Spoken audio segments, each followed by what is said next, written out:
Something that I have done that I get questions about all the time is I have built a local client strategy here in my hometown after building an online client strategy. And a lot of times people are like, how did you do that and how do you balance it with your online strategy and how do you get people to take you seriously? So today I'm going to chat about how I build out my local client strategy and how you can too.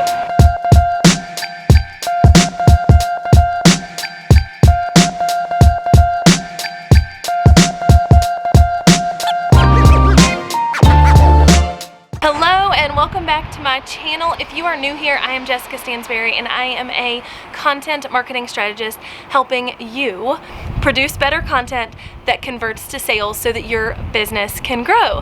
And today I'm out here in my hometown just like walking around looking like a crazy person because I want to teach you guys how I've built this local client strategy and how I've gotten local clients to take me serious and pay the prices that I am worth, even in a teeny little town who I would normally say would not pay like online equivalent prices for services. So first and foremost, my online services are different from my in-person services. So in person, I provide services just to my local clients on a broader, more widespread social strategy. So their digital strategy in general. So their Facebook strategy, their Instagram, their Pinterest, you know, those kind of things. And that is not what I do at all online. You guys know that. I am highly niche focused on content strategy and building out a YouTube strategy and blogging strategy and increasing your SEO and all of that good jazz and funneling and, you know, all the fun stuff. So here locally though, that is so specific that nobody would hire me for that. So I have built out a strategy to make sure that the people here hire me for what they need. So I have developed that in a way where I know I'm hitting a pain point of my local area, and that is a huge part for me and a big way that I am increasing my local strategy while also growing my online business. Now, the first step that I'm going to tell you about is actually one that's probably really weird, and that is to build an online strategy and an online authority and presence first. And I know this sounds really crazy because we always think, you know, start small, start local, and then build out. But I tried to start in my local area. I tried to start doing services here as a web designer years and years and years ago, and people would laugh at my prices because I was pricing myself in line with like the rest of the world. But here people were like, I ain't paying that for a website. So for me, that strategy didn't work, and it may not for you either. So what I did was I actually built my online presence first.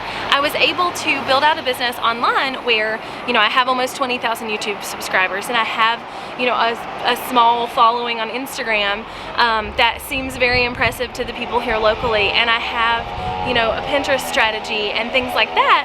And because I was able to do that, and because I established my authority by speaking at conferences and, you know, doing all of that jazz, it makes it easier for these local clients to be like, oh wow, she really knows what she's talking about. Like if she's going all the way to California or Texas or whatever to talk about this stuff, then she definitely knows what she's doing, right? So I was able to build an online strategy and an online authority first, which, you know, I always wanted to do. So like that wasn't like a strategy to get local clients, that was just what I wanted to do.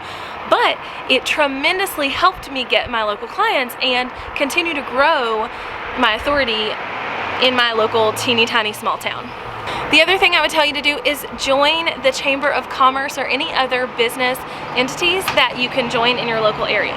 Now here in my area, it is so small, like you're looking at it, y'all, that there really is only a few things that I can join and be a part of to grow my authority here and to network. And one of those is the local Chamber of Commerce, and then there's also, I got involved with the local community college's small business center. So I teach classes for them and have recently gotten more involved with our local Rotary Club. So it's very, very small here, but I guarantee that you have a much bigger presence and many more like things that you can join than I do, and it will help you establish connections, network, and also establish authority, because when you're talking at these meetings or you're giving ideas, people are like, wow, this chick or dude really knows what they're talking about. All right, the next thing I want to chat about is to get quantifiable results for your clients so that they continue to spread the word about you and your business. So if you are just setting out and you're doing a local strategy and you are getting results for people, but they're not like massive or amazing, then sure, they'll probably sing your praises if somebody comes looking your way or looking for what you do, but they're not gonna just be like, oh my gosh, you have to have this person on your team or on your strategy. And so what I have done is I really focus on getting like major quantifiable results. And what may be a really big quantifiable result to someone online, like leads and traction, conversions, whatever, it may not be the thing that your local clients are looking for. So definitely target them specifically on what you think would really impress them and get them to, sing your praises, and make sure you get them the results that they want and they need, and then they will just tell everybody about it, I promise. Next tip here is to be present everywhere.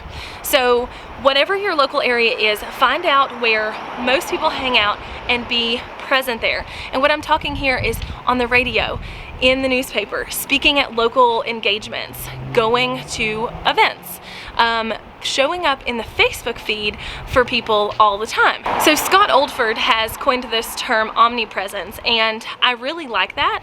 And it is a good online strategy as well, but it's an amazing local strategy, because if you're just everywhere in a town that doesn't have a lot of you, then they have no choice but to be like, we should hire this chick or this dude. They're really good at what they do. So just be super present so that the people who need your services know where to find you and how to get you, and know that you exist. Because if they don't know you exist, they can't hire you. All right, so I want to give you a quick bonus tip.